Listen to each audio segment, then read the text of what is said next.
What moment made it clear you were not the favorite child? I knew the exact second. Smoke was pouring through the hallway, and I could not stop coughing long enough to stay upright. My palm was blistering from the door handle. Skin bubbled like a bad science project. My little brother Eli was on the lawn wrapped in a blanket, shaking, and my mother was crouched over him like a tent. I stumbled out behind the firefighters, dragging air like it weighed a ton, and I said, "I cannot breathe." My dad looked at me, then looked back at Eli and said, "He's in shock. Stay calm." The fire started in the apartment below us. Bad wiring. You could hear it popping like corn. I was 13. Eli was 10. I ran to his room first, grabbed him by the wrist, hauled him out when he froze at the sight of the smoke. I am not a hero. I just moved. My hand stuck to the banister. I still smell pine when I remember it. That cheap cleaner we used. The sweet rot of burning plastic. When the medics pulled up, one of them came straight to me with an oxygen mask. My mom stepped in. "Please," she said, "check him first. He's not breathing right." Eli was breathing. He was crying in those big hiccup sobs kids make. I was not making any sound at all. That scary quiet that happens when your throat is raw. The medic blinked and split the kit. One sat me down and strapped the mask over my face. The other rubbed Eli's back and told him he was safe. At the hospital, it turned into a story about Eli. "Poor kid," the nurse said. "His nerves are fried." My dad nodded like he had rehearsed it. "She is tough," he told the doctor, tilting his head toward me. "She will be fine." I had second-degree burns on my palm and forearm, smoke inhalation, a cough that haunted my chest for months. Eli had a diagnosis with a long name and a stack of pamphlets. After that, the house became a museum for Eli's fear. New smoke detectors in every room, one right above his bed that glowed all night. He got a therapist, a white noise machine, a weighted blanket, a golden doodle with a vest. He slept in their room for half a year. When I asked for physical therapy for my hand because I could not close it all the way,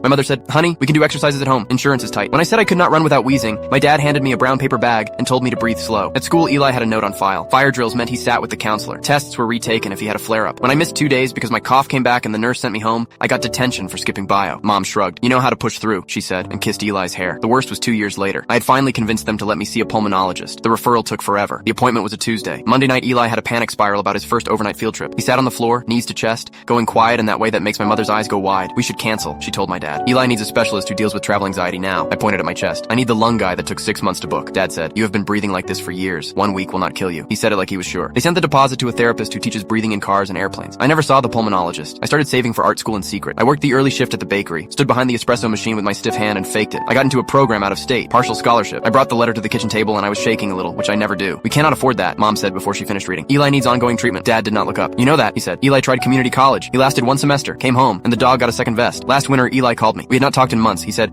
'I need you to tell them I cannot work yet. They keep pushing.' I said, 'You are 21. Most people work.' He said, 'You do not get it. You are good at life.' I am not. I said, 'I am good because no one helped me.' He started to cry and said it was not fair that I was built for stress. 2 days later, my mother called. 'Your brother is having a hard time with independence. We think you should move back for a while. Help him transition. Teach him routines.' She said it like she was asking me to bring in groceries. 'What about my studio?' I said. 'What about the fact that stairs still make my chest claw? What about the hand I burned opening his door?' There was a long silence. Mom said, 'Baby, you were always the sturdy one.' I was not sturdy. I was alone. I said, 'Say it plain. Say you were choosing him again. Say it out loud so I can stop pretending you do not know what you were doing.' She breathed into the phone, small and careful. Then she said, 'Eli needs you more.' I said, 'I needed you first.'